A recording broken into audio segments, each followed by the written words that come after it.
I'm Sandy Mays, and I've been working with Illuminations online since April. And I offer clairvoyant readings, mediumistic and psychic. Uh, and that's my modality. I do Reiki as well. Hi, I'm Mike, Mike Mays. Also been working for Illumination since April, and I do energy healing. I do energy freedom technique for Illuminations. It's all about healing energies. We also run mediumship development courses. We are just coming to the end of our first advanced course, but I'm going to talk a little bit more about that later on. So the title of this webinar is An Introduction to Mediumship, the Extraordinary and Never-Ending Journey. And it is extraordinary because it is out of the ordinary, if you like. It is extraordinary. It is never-ending because once you're on the path of mediumship, then you never stop learning. I've been on the path of mediumship for 16 years and I'm still learning new techniques, picking up new things, having new experiences with clients. And what I want you all to know is that everybody is a medium. Some people say to me, "Oh, you're so gifted, you're so special." And I say, "No, I'm not actually. Um, Everybody has the gift. It's just a question of bringing it out, of raising your awareness, if you like. It's the same as everybody is a healer. Everybody's got it in them. Everybody has that instinct to touch people if they're upset. That's your natural healing instinct. And again, that can be activated as well. But today we're here to talk about the mediumship angle. And just to say that we really love bringing people on in this subject. We really love activating people's mediumship abilities. And that's really what we run the courses for. So the one that this is promoting, really what this is really about, is the foundation course. And in order to practice mediumship, you need to have good, thorough knowledge of the foundation, of the techniques, of the science of mediumship. And the foundation course is all about that. The next one starts on the 23rd of October, and we do have a few places left on that one, but we've just recently heard that we're going to be doing another date as well, so there's a bit more scope for everybody. So let's just talk now a little bit about the courses. So the foundation course, as I said, is laying out the techniques, how it works, all the basics to put in a solid foundation to build your mediumship. And as we all know, if we're going to build a wall, we need a strong foundation to build it on.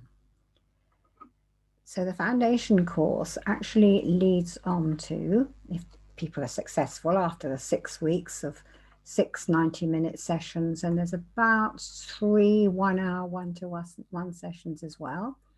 And at the end of that course, if you're successful, then you would receive a certificate from our Rainbow's End in Roseland charity saying that you are competent in your knowledge of mediumship and your knowledge of doing readings. And I have to say that we had 12 on the last foundation course. One person went to Beirut at the time of the disaster there, so she didn't come back to complete it. But the other 11 all were successful and all got granted their certificates. Of those, 8 came on to the advanced course, which is where you actually learn to do readings. You actually get the practical experience of doing a full 1-hour reading or half an hour reading, whatever it is that you want to do. And we're going to be finishing that course tomorrow and Saturday. And I don't think we've got 8, and I don't think there's anybody who's not going to be successful, so. Is there? No, it seems. Yeah. Once the course is finished, there is a one-to-one assessment just so that we can check the competence of the students at doing the readings. But given what's been going on so far, it's very optimistic. And we do find that people who come to us through Illuminations are very proficient at this kind of thing. They're very good at meditation. They have a very good spiritual awareness. So the students we've been having the experience with recently are much quicker than our UK students. And just hope the UK students aren't listening so they don't hear that. But it's just that life in the UK is a bit different to where you live. After the advanced course, then we run a teacher training course in mediumship. So it runs the full gamut from foundations right through to teaching. And I think, you know, of the 8, I mean, well, it's going to be sort of 4 or 5, I would have thought. Maybe 6. Yeah. We'll see, but it's it been very encouraging. Really good. So going back to the foundation course, I just want to just quickly run through the curriculum so you get an idea of the sort of thing that we would be teaching. And this will also give you an idea of what goes on in mediumship. So the first thing we start with is what we call the keyboard, which is how it all works. And it's called a keyboard because it's like a piano keyboard. It never changes. What changes is the person who plays it and how much they practice. And then we do a tutorial on the physical senses. So you're seeing, you're hearing, you're touching, you're smelling, you're tasting, all of those, because it is from those everyday senses that your awareness and your mediumship is going to spring up. We talk about the people who back you up in the spirit world, and we talk about the spirit world itself, the energies of people who've had their physical life here, left their bodies behind, and they have returned to the spirit world where we all came from, but they are still capable of communicating with us. We talk about guides and angels, what they do, how we can connect with them, how they can help with our mediumship, and how this helps people who live on this planet. We teach you how to organize them, if you like, make your contract with them. And we also talk about your higher self. We introduce you to your higher self and explain what that is. And we also go through communicating with spirit people and the difficulties they have and why they want to do it. And we talk a lot about, in week 3, we talk a lot about vibrations of the energy field, how it affects our everyday life just on an ordinary level, how another person's energy field can affect ours. We stress the importance of healing, which is more energy work, and also meditation with mediumship. And we draw attention to the fact that everybody really should be checking in with themselves to say, how am I feeling? I mean, all of us, every day we're always saying to other people, how are you today? And we usually get that stock answer, I'm fine, I'm all right. But actually we know that's probably not the truth. But how often do we ask ourselves, how am I? And that is the basis of awareness. We need to start from ourselves. We need to understand how we feel before we can interpret how other people feel, because mediumship is all about interpreting other people's feelings, whether it's people still living on this planet or whether it's people who have passed to the spirit world. So the how am I feeling is actually, the feeling is a key word there, because there's a lot of stress in this course on the importance of feeling things, not thinking about them, because your feelings are the truth. Your thoughts are manufactured. So there is practical work on working with the spirit world. There is practical work on psychic reading, getting to know somebody else, reuniting them with who they really are, and also getting you to understand how other people's energy field can affect you in day-to-day life. Because if we're going to work with mediumship, we need to have quite a bit of self-control. So you can see that this course covers quite a lot of things which are connected with our lives here. And even if you never practice mediumship after the course, you would have a much better understanding of how your system, your energy, your physical body works and the interaction between all of that. So that's a little bit of the curriculum of that course. So we're going to show you some slides now so that you come to understand the basics of this. So what is mediumship and why am I telling you you can do it? Everybody can do it.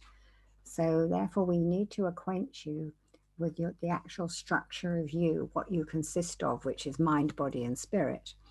But we're going to explain that to you now with some PowerPoint slides. So we can have the first one up. So Mike's going to tell you about this one because it's him. So, me, looks like me. Anyway, so this is an aura photography photograph, if you like. I don't know if any of you know, but we all have an energy field, every one of us. And we can prove it nowadays. It is quantum physics, if you like. It can be photographed and measured electronically. And this is one of these ones. They're now done on a laptop computer. You put your hand on it and it takes the energy field from your hand. What happens is, like I said, we all know we all got an energy field, okay? And this can be photographed like this. So here's this picture of me with my energy field surrounding like this. There you go.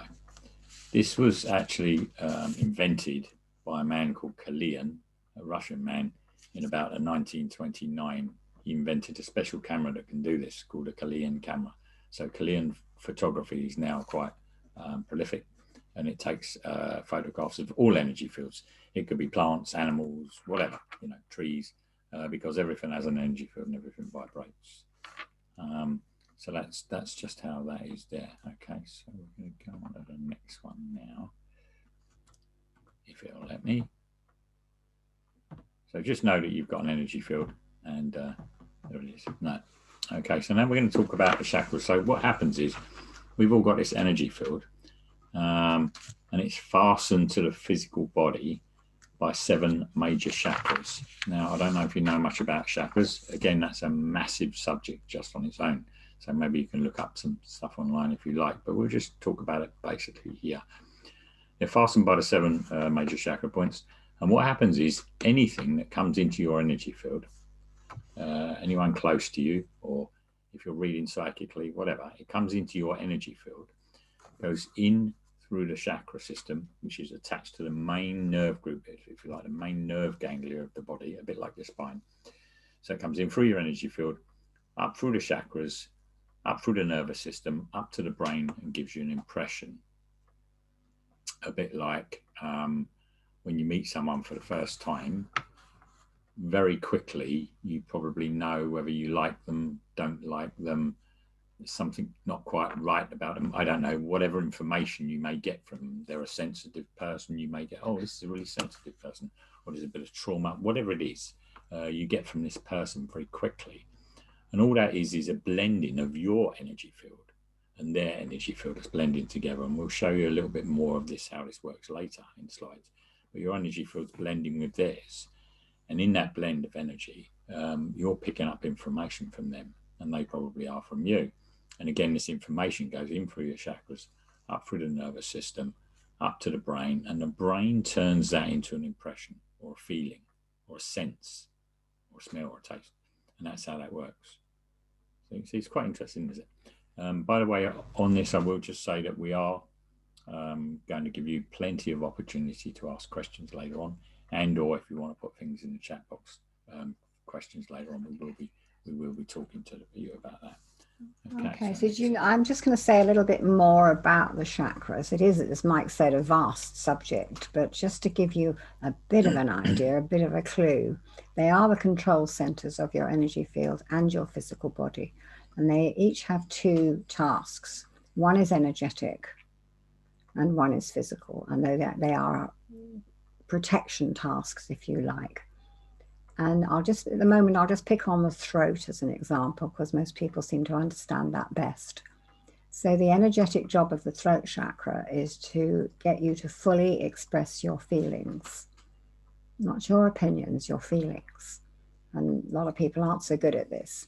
When you don't do it, those unexpressed feelings lodge in your energy field, and they are heavy and they stagnate because they should flow. And when you stop them flowing because you're not expressing them, then they get stuck in the chest area of your energy field and can make you feel quite heavy. And the chakra will work very hard to try and free all that up for you.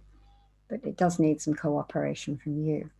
Its physical job is to look after the area of your body which consists of the ears, nose, throat, thyroid, can't think of the other one, sinuses, your mouth, your teeth, all of those things, all of that area, to a degree, your breathing, it's all controlled by that chakra, and it will neglect that physical task if you're holding on to all these emotions. So people who are doing that with a blocked throat chakra will very often have weaknesses in those areas of ears, nose, throat, etc. That's just to give you a little idea of the duality of the responsibility of each chakra, but just very briefly running through the base, which is, although it's number one, it is at the base of your spine, actually a bit upside down, but this is just how it goes, because the base is all about your tribal origins, your family. And when we are born and as we're being brought up, we're very locked into the opinions and the way of life of our parents. And that's appropriate because we don't know any different at that age. But as we mature a bit and we start experiencing things, we can't start developing how we feel about things, what we like, what we don't like.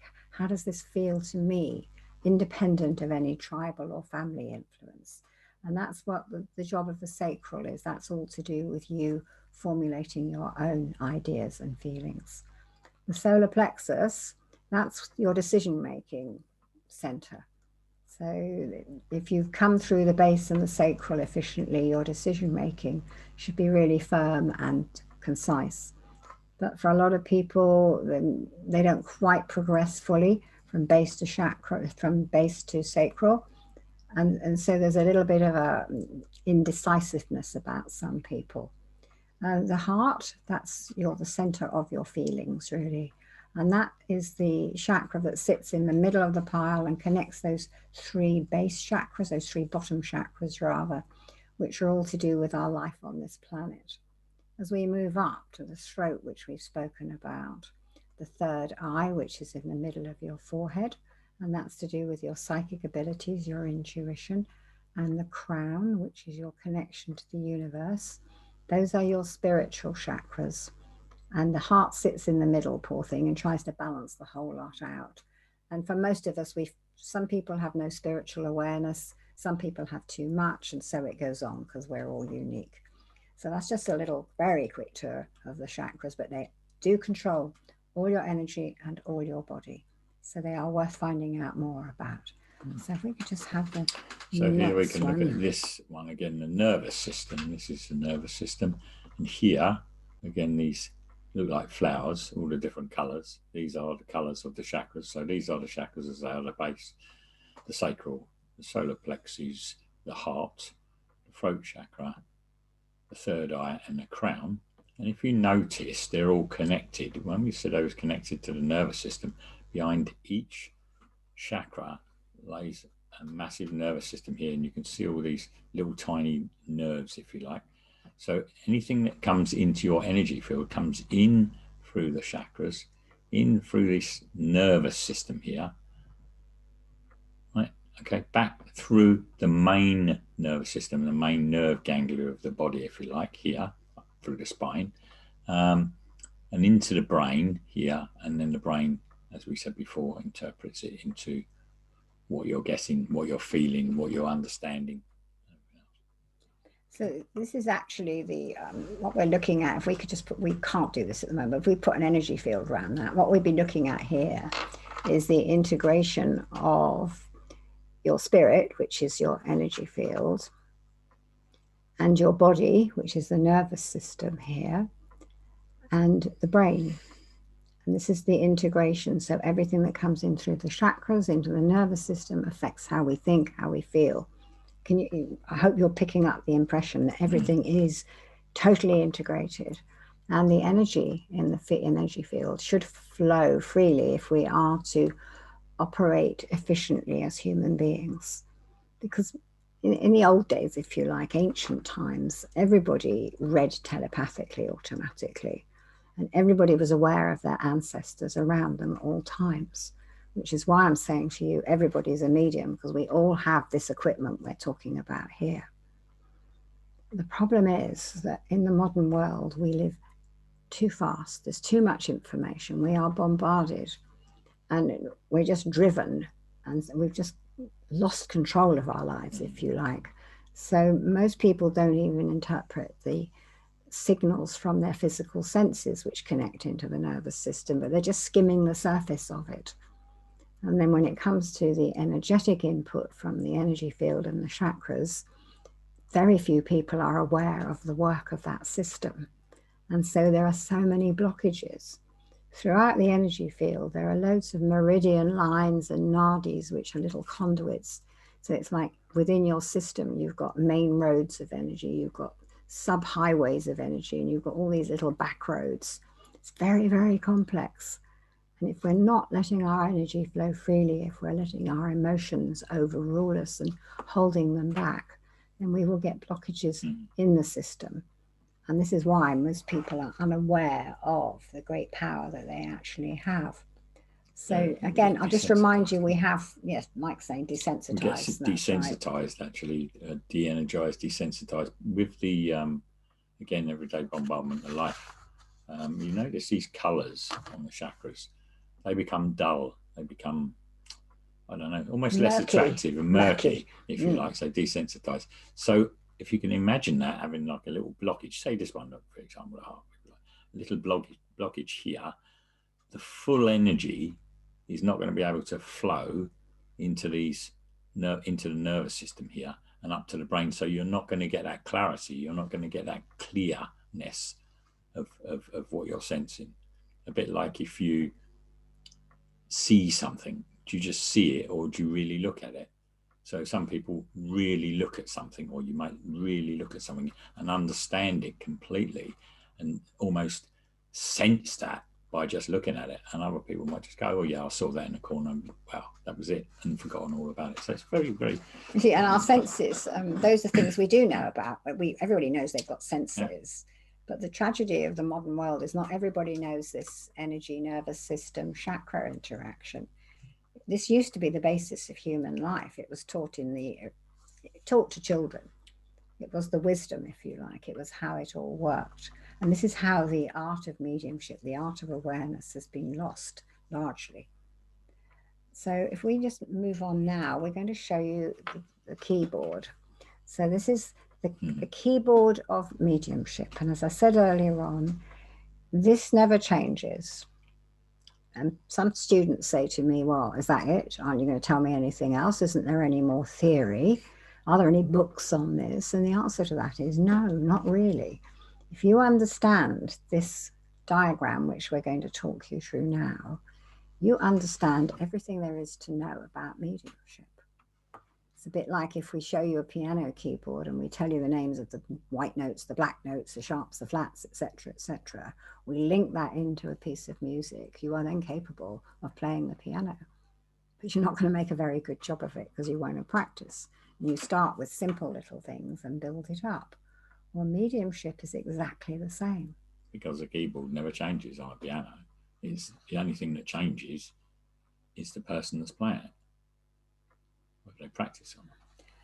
So what we've got here is on the left, we have two human beings. So for the purpose of this exercise, the one in the middle is a medium. So let's say the one in the middle is me, because I'm working medium here.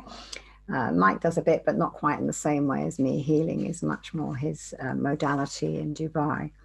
So there am I with my energy field around me, fastened to my physical body with the chakras. And I've just had a client come in. The client is the one on the left, who's also got, surprisingly, unsurprisingly, an energy field and chakras. And when that client's energy blends with mine, I start to feel different because I'm picking up information on that blend of energy about the person who's come to have a reading. Now, at the moment, because of COVID, we don't have too much one-to-one reading with a physical person, if you like. In fact, I had to do one locally last week, and I couldn't even remember what I used to put on the table because I've got so used to doing it remotely. When I do it remotely, I read through the energy of the voice of my client, because the energy of the voice, the vibration, represents the energy field, and it's like a key for me to get into the client's energy field remotely. And once I start receiving that information, I am able to start telling my client what I'm finding out about them through that blend of energy. And this is called psychic reading. Mike mentioned earlier on that feeling you get when you first meet someone. I like you, I don't like you, I'm not sure about you. And that's all because of this blend of energy. You don't even think about that. It just happens to you. And that's because it's subconscious. That's your subconscious psychic reading.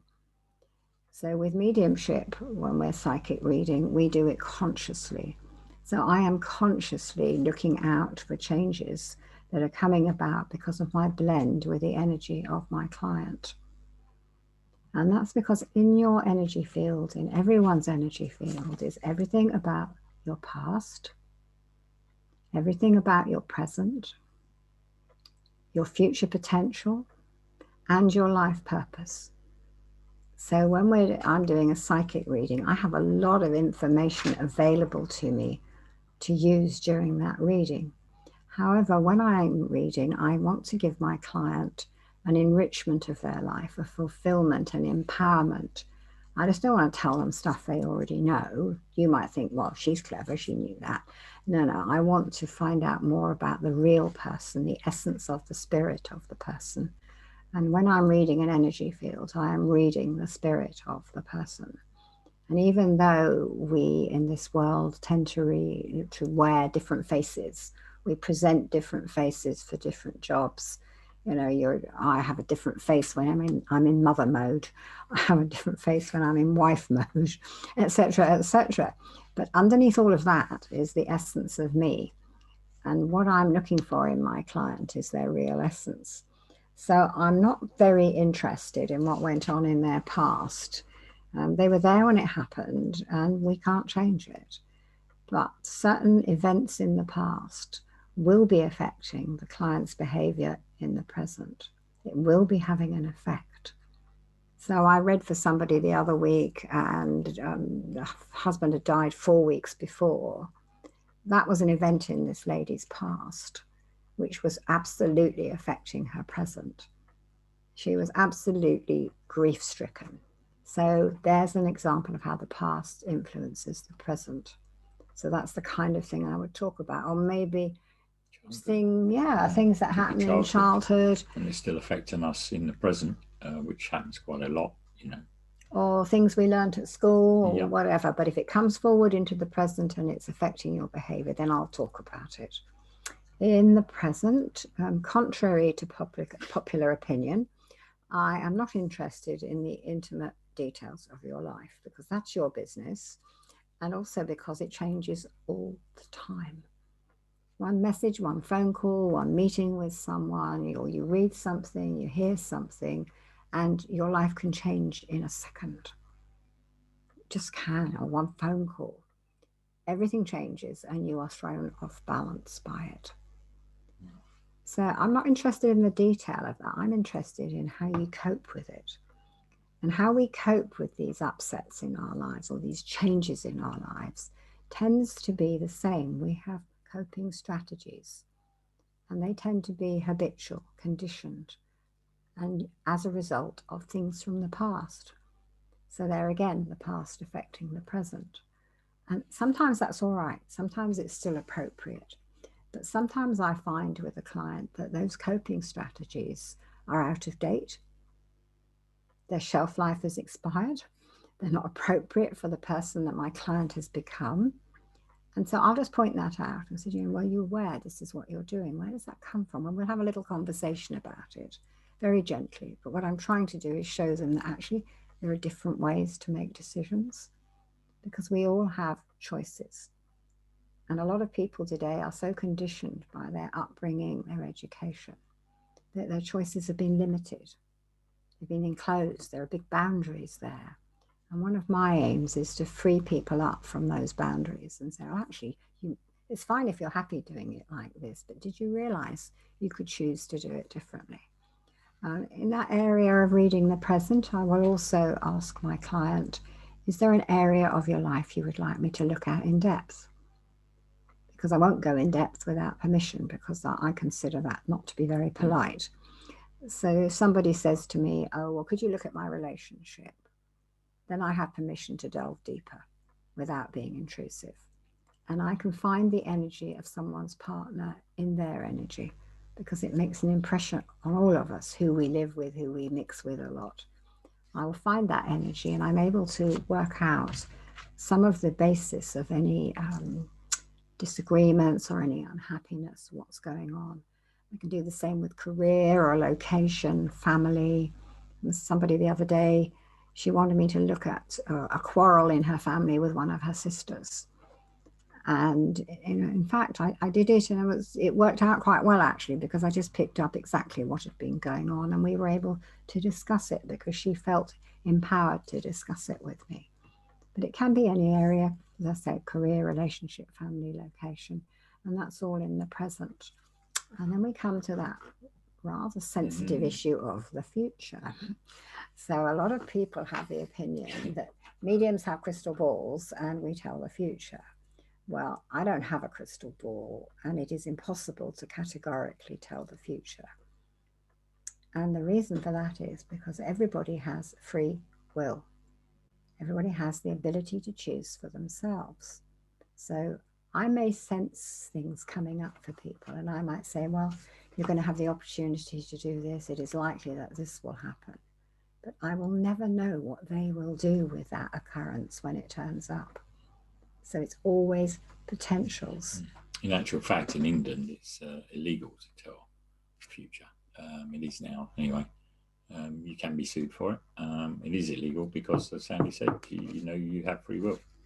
And it can be quite damaging for people to some mediums to actually categorically tell the future, because what happens is people believe you and they actually make that happen almost themselves, and that's not right. So this is why it's illegal. Well, in fact, illegal. It used to be in England or the UK. It used to be the Witchcraft Act that this came under. Many years ago. Then, I don't know, about 20 years ago, they changed it to the Fraudulent Mediums Act, because it is fraudulent, because it's not possible. Now it's a bit typical this, we now come under the Office of Fair Trading, which is a bit long-winded and doesn't really sum it up, but that's what we're governed by now in this country. So it will always be future potential. And if somebody says to me, I want you to tell me when this is going to happen, or somebody said to me the other day, what's my divorce settlement going to be? And I said, I can't possibly tell you. I might get a sense of what you're going to, is it going to be favorable, but I can't tell you the figures. I can't tell you when it's going to be, because it's dependent on so many choices made by so many people. Usually the first thing people say is, can I win the lottery, or what's the lottery numbers, of course. But obviously, for obvious, sort of almost silly like in a way and jokey, but for obvious reasons, that cannot be done. So that's why. Okay. And then we come to life purpose. And some people say, well, that's that. Have I really got a purpose? Well, everybody on this planet came to the planet for a reason. We said before we came here that we would do something when we were here. Unfortunately, when we arrive, we've forgotten what it was. And it's finding it again that can be a little tricky. I will find in people's energy little bits of, I say it's like bits of software. I'll become aware of people's natural talents and abilities. And those natural talents and abilities were given to that person in order that they carry out their life purpose. So I will find them and I will tell whoever I'm reading what their purpose is. However, it doesn't mean they have to do it. Again, free will. So I was told years ago that I would be a working medium and that's all I would be doing. And I said at the time, no, that's not me. See, I used to be in financial services and I was quite happy earning lots of money, having nice cars and big holidays and all that other materialistic stuff. I said, no, I don't do this other stuff.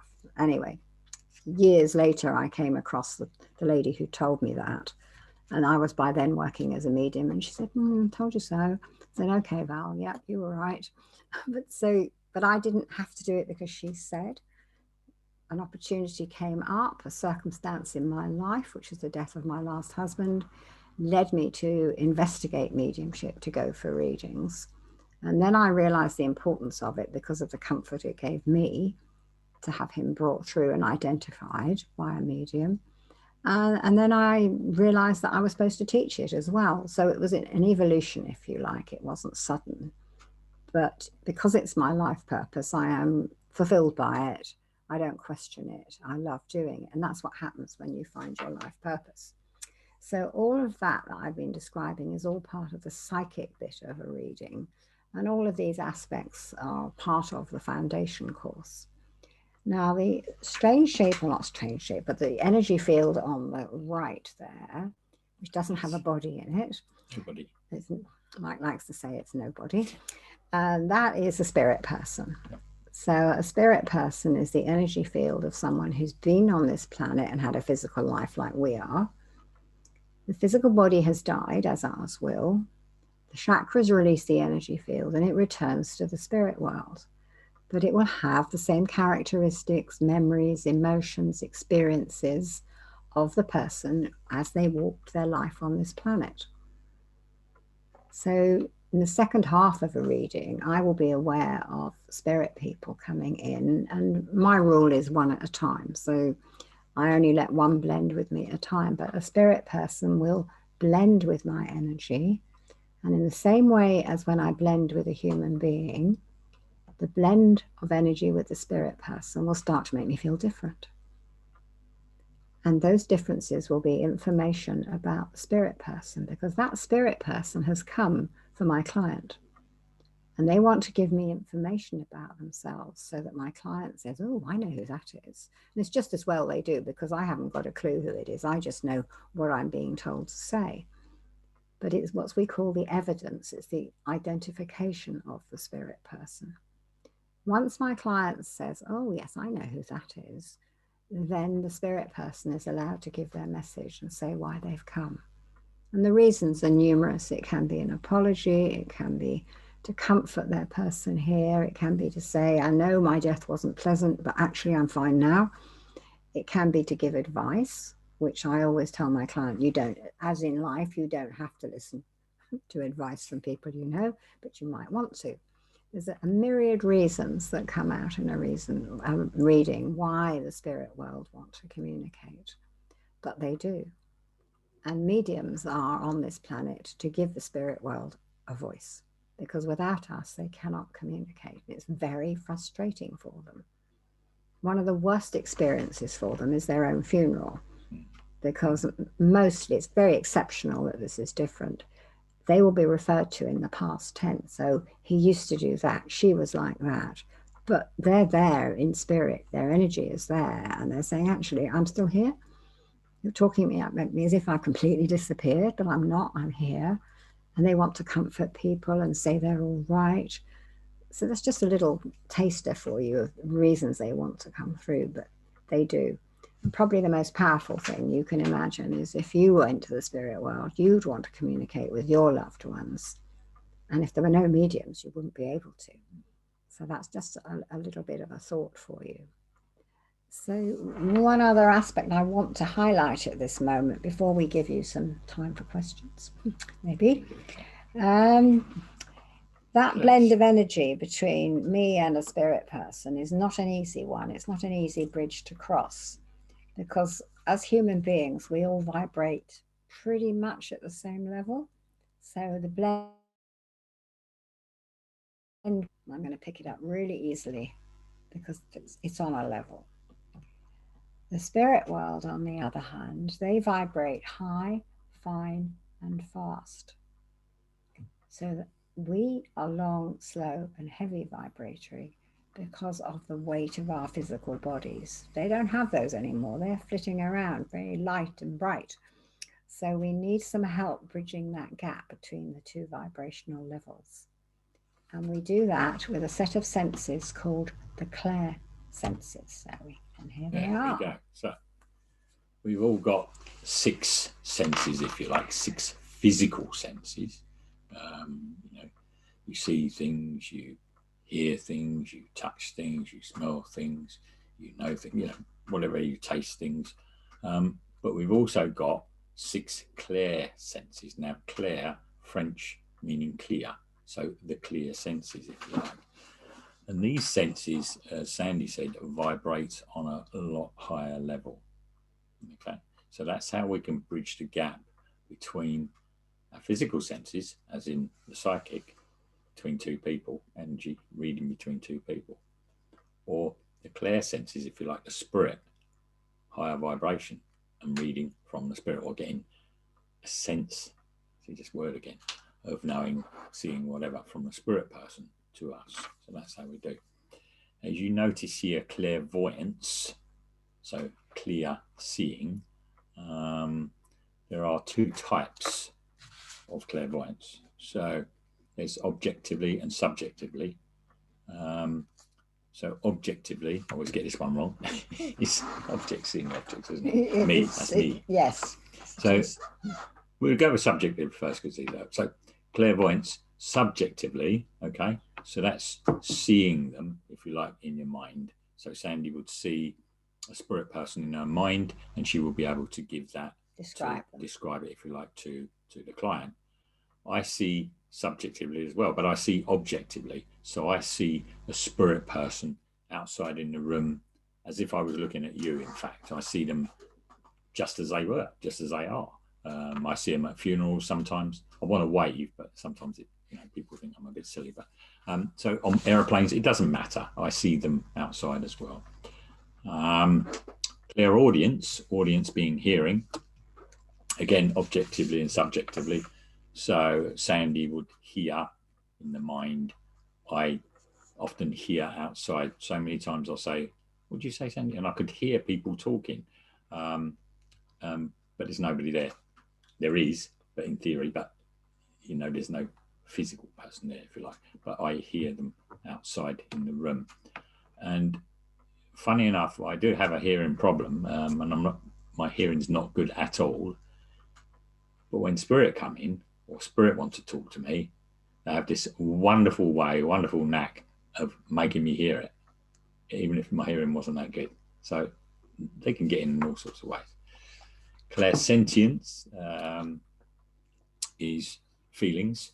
So you would feel the energy of the spirit. So they might give you things like, "This is how I feel. This is an emotion. This is the way I am." And you can give that to your client. That's quite comforting actually as well. Sometimes when you're giving this sort of emotion about how a person was and how they felt and how they were in life, it's almost like hopefully your clients say they actually move that way and they actually look like that, so they can understand who this person is. It's very nice that. It can take you by surprise, yeah, that one. Actually, yeah. I mean, I always know how I'm feeling before I start working. So if I suddenly start feeling angry and I'm not angry, or if I suddenly start feeling impatient and I'm actually not impatient, then that is because the spirit person wants me to talk about that aspect of their emotions. So perhaps it's someone who was known for being angry or impatient. So it's very flexible. It's a very good way of picking up the information. Yeah. And then there's clairolfactience. So that's the smell. It's another interesting one because you can get all sorts of smells from the spirit world if they want to give you that to one of your clients. So, for example, Sandy's mum was a chocoholic. So if... Oh, that's gustiance though. Oh, sorry, gustiance. So olfactiance to smell. So say if you're smelling, I don't know, cooking, for example, or like my Italian client.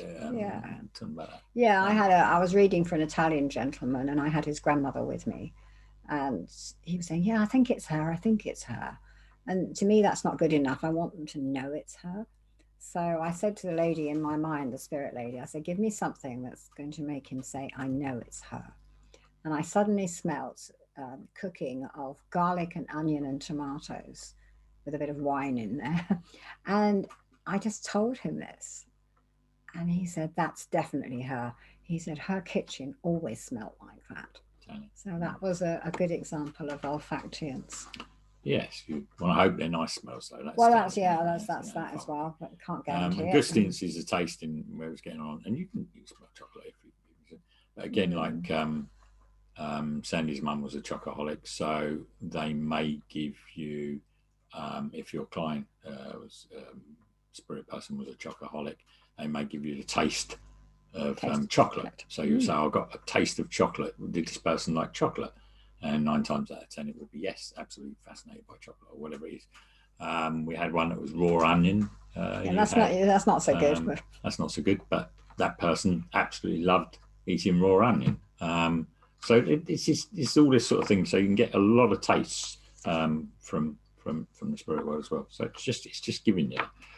And then there's clear knowing. It's really clear cognizance, but we like to call it clear knowing because it's easier. It's easier to spell. And that is all of those senses, if you like, but you just don't know. You couldn't smell it, you couldn't taste it necessarily, you couldn't see it, you couldn't feel it, you couldn't hear it. You just know. So we actually love that one, and we work with all of them, the clear senses. But we actually like that one because we don't know where it comes from. We just trust it and believe it, and it just comes into you, and you just go, and you've got to blurt it out. You've got to say it to your client. You just know. And 9 times out of 10, they'll say, "That's it. How did you know that? That was it. I don't know, but it's there, and it's lovely." And it could be anything. Again, it could be something that it could even be a piece of jewelry or something that you say, you know, I just know I've got to say, did you have this ring of this person's, or did you have this necklace, or did you have this, or did you do that? So it's really fascinating, and it's wonderful. They're great to use the senses, and especially the clear senses, really well, because they are a heightened sense of awareness, if you like. Yeah, I just would like to just talk a little bit about clairaudience, because I had my greatest moment of mediumship with clairaudience. I was reading for a lady, and I had her father with me, and it was a bit like the other case. She was saying, "Yeah, I think it's him. I really think it's him. Yeah, that sounds like him. Oh, yes, that looks like him." So anyway, I said to this man in my head, I just said, "Look, could you just give me something that she will say, I know it's him?" And so I heard with my clairaudience, which is subjective, so I heard it in my head. I heard the music and the words of Nights in White Satin. And I thought, well, that's a bit weird. I don't know if I can give that out. Where did that come from? What does that mean? However, I took a chance and I just said to her, "This is what I've just heard." And she started crying. She said, "That is him," because her father wrote and produced that song. So that's my greatest moment of evidence. Swan Yeah, I don't know about that, but it's definitely that was my best moment there. Yeah. So always, again, we always give what we get, and the spirit world are so good at being able to relay this to you, because after all, as we saw in the keyboard slide, they're only human. They might not have a physical body, but they're still going to project the same as they was here. They still have all the characteristics, everything that they did on the earth, and all the memories, and everything's still there. It's energy. You can't destroy energy. It's always there. And just to say that everybody has all of these senses. You've got all 6 clair senses, you've got them all. But what happens is when you're working with spirit, the spirit world choose which of your clair senses they want to use. So it's up to them. So you don't have to worry. Some people say to me, "Oh, I haven't got that sense, I've only got that one." I say, well, actually, you may find you've got all of them, because a spirit person might come in and say, "Well, actually, I'm going to use her clairaudience," or whatever. So none of this is anything to worry about. When your mediumship on that extraordinary and never-ending journey develops naturally, and everybody does it in their own unique fashion. It will never be the same as anybody else. If you allow it to develop naturally, you will do it in your way, and that will be the best way for you. But everybody can do this. Everybody is capable of it. It is a wonderful gift that everybody possesses. All you have to do is take off the gift wrap. So that's the purpose of our Mediumship Development Foundation course. It's to help you take off the gift wrap of your gift and see how it develops, see how you feel about it. Do you want to do this? And once you start unwrapping that first little bit, it's like a parcel that's been wrapped up a million times. You're going to go to yourself, "Oh, that feels quite nice. I might unwrap a bit more, and maybe a bit more, and maybe a bit more," until eventually you get to the present inside. And the present inside is what you've probably been looking for an awful long time, but didn't have the wherewithal or maybe the knowledge, if you like, to be able to see it properly, really. So our advanced students who are coming up to this weekend to their sixth and final lesson of that series, they, with one exception actually, they have all come from not doing anything to being able to do a reading really easily and happily. So you can see it is a very natural but an easy process, and it's interesting, it's extraordinary, it's never ending. We're always learning all the time. Yeah. Everybody does. We if anyone says I know it's all, it's not right. It'd be boring anyway. You need to be developing new things. Everybody learns. And we're always meeting new people, and people teach us things all the time, and that's life. All right, so we have been talking for quite a long time. But it'd be nice if you had some questions for us, or you could, if you don't want to come online, you can unmute yourselves, or you can put it in the chat box. Have we got anything in the chat box yet? Not yet. Natalie. Hello, Natalie. Hello. How are you? How are you? I know. I teach all day, so I know how distracting the video box can be. If someone's just we actually quite like it. We're okay. We've got used to it now. It's it can be very, very strange. What I wanted to ask you, there was a couple of things that came up. I sort of do some readings with angel cards and tarot cards, and I've been doing them for a while, just without any guidance, but just using my intuition. And what I'm interested in, because I'm teaching all day and I take all the energy from all the little people I'm with, how I can make that break between, is that something that you would cover? Break between. Yes, because this is the effect of other people's energy on your energy. Doesn't matter how they are. Same thing. Energy thieves. Energy thieves. Energy infections. Yeah, absolutely.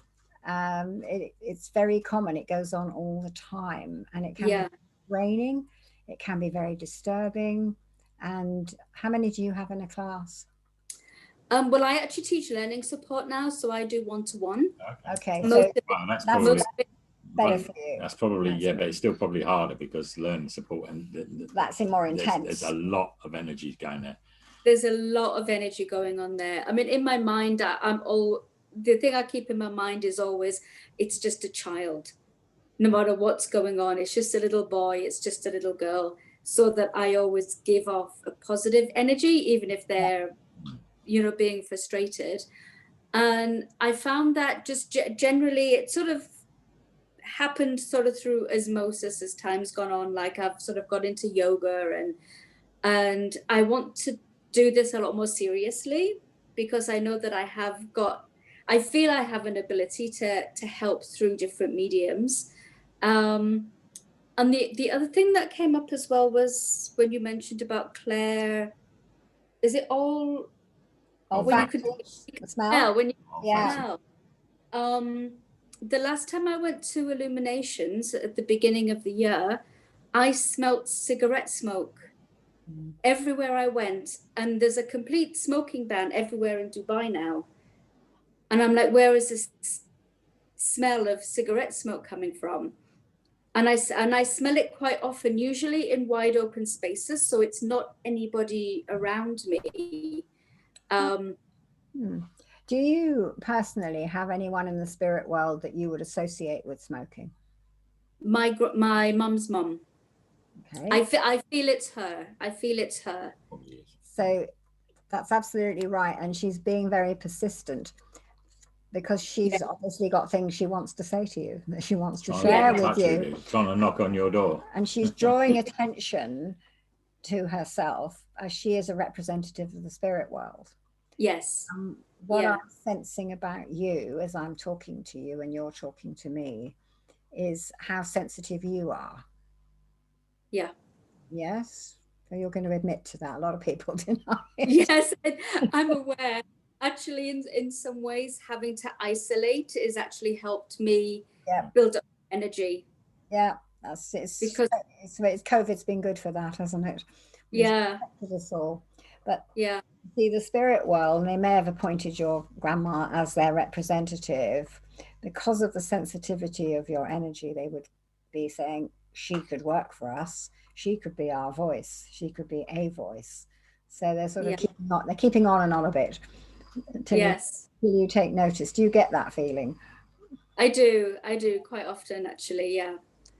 Yeah. And it comes up in different places where I've been. If I'm on holiday or traveling, somebody will say, oh, you're supposed to do this. Why are you not doing this? Well, yeah, you could also, if you want to gain a bit more of this, you could actually do a bit of sitting for yourself. Just sit and be. Don't necessarily meditate, but just sit and in a quiet space for 5-10 minutes or whatever, and just allow your thoughts to come to the person you're talking about and see if you can get a feeling with them. I'm sure they'll come Yeah, around. that develops your awareness a bit. It will. You'll be able to get more than just a smoke. My feeling with your energy is you would take to this very quickly. Yeah. You'll be one of those ones, you'll want to absorb it all, understand it all, and then you're going to go, okay, when can I do this? Yes. How do I do this? What can I do with it? You're going to be, yeah. I think you are what I describe as a sponge student. And a sponge is soaking it all up and can't wait to get on and do something with it. So that's, you would have no trouble at all. And regarding the stopping other people taking your energy, well, Sandy has a different, has a little technique how to stop that, because people are infectious. It's natural, you know. You could ask somebody in the street, in the office, and you know they could say morning to you, and somebody goes, all right, you know. The next person you say good morning to, you go morning, all right, you know, because you've caught it. You see what I mean? That's just other ways of stopping the infection. Yes. Are you any good at visualization, Natalie? Yes. Yeah. Well, what I do is I visualize my chakras as cat flaps. Do you know what a cat flap is? Yeah. Okay. Yeah. So they are all cat flaps in the appropriate color. And if I'm with people who or a situation where I feel energy is getting into me that I don't want, it's making me feel bad, then I lock my cat flaps so they don't open inwards. Visualize it. Yeah. If I'm being drained, I do have some girlfriends who can drain me, even on the phone, then I lock my cat flaps so they don't open outwards. Yeah. So, and if it's really bad, then the whole lot gets locked both ways. You must remember afterwards to adjust it, though. Open them up again. Yeah. The chakras are designed to be open and free flowing, so the energy is free flowing, free exchange. Yeah. Help. That makes sense. It does, because I have a few people in my mind that I know that they're friends, and it's not always my job to be there to heal them or help them. Yet if I can, I have a very strong pull to a certain person, yet she is an energy vampire. Yet I know that if I speak to her, it will help her. Yeah, but speak to her, but have that in your mind. You've got to protect yourself when you're doing it. Or shut them all down. If you think if it's too hard, just shut them all down.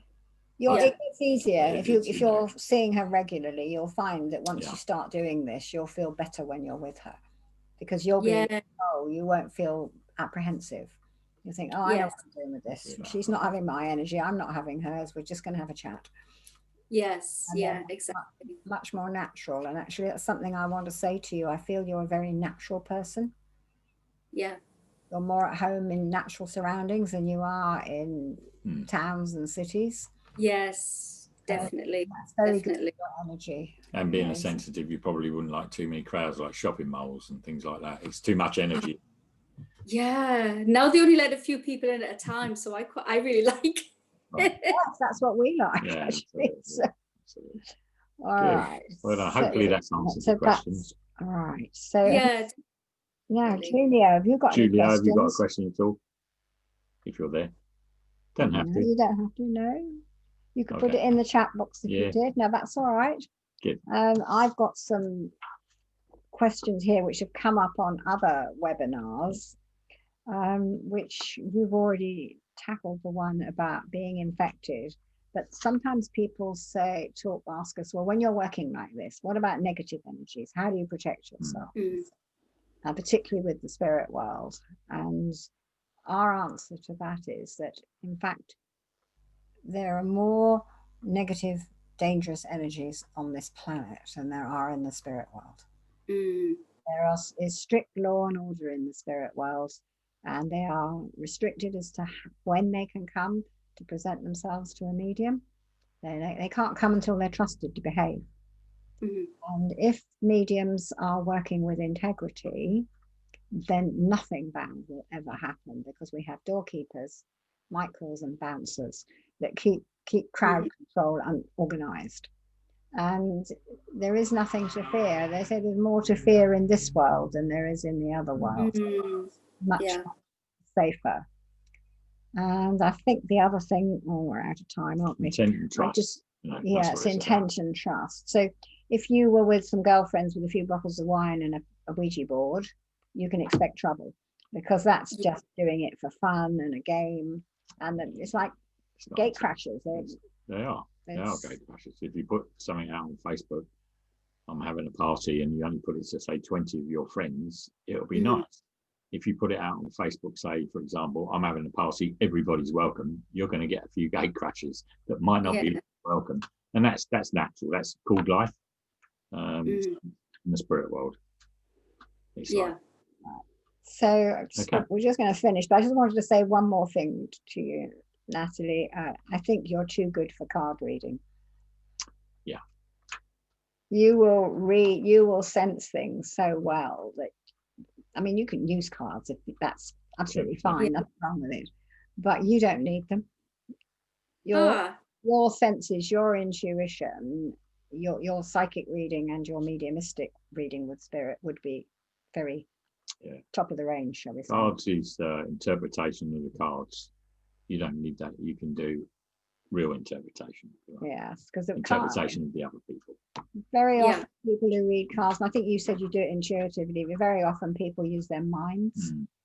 Yes. Whereas the way we work with the energy, it's entirely based on feelings. Which tends to be a bit more reliable than the mind, because the mind's a bit dangerous sometimes. I know. Yeah. Okay. So any other questions? Are you all right? I'm okay for now. Yeah, thank you. All right. So if either of you want to join the foundation course, then you just need to do that through Illuminations. It starts or if they want experience or something, or reading or healings or whatever, talk to Illuminations. Everything we do is booked through Illuminations. Okay. You are very well organized, and they organize us. They go out. No, they're very good. They're very good. Yes, hopefully one day we'll get there. So if you're listening to Illuminations, we will be there one day. Well, you must. Not I actually we can't at the moment. England's locking down again. England's going. Oh, that's true.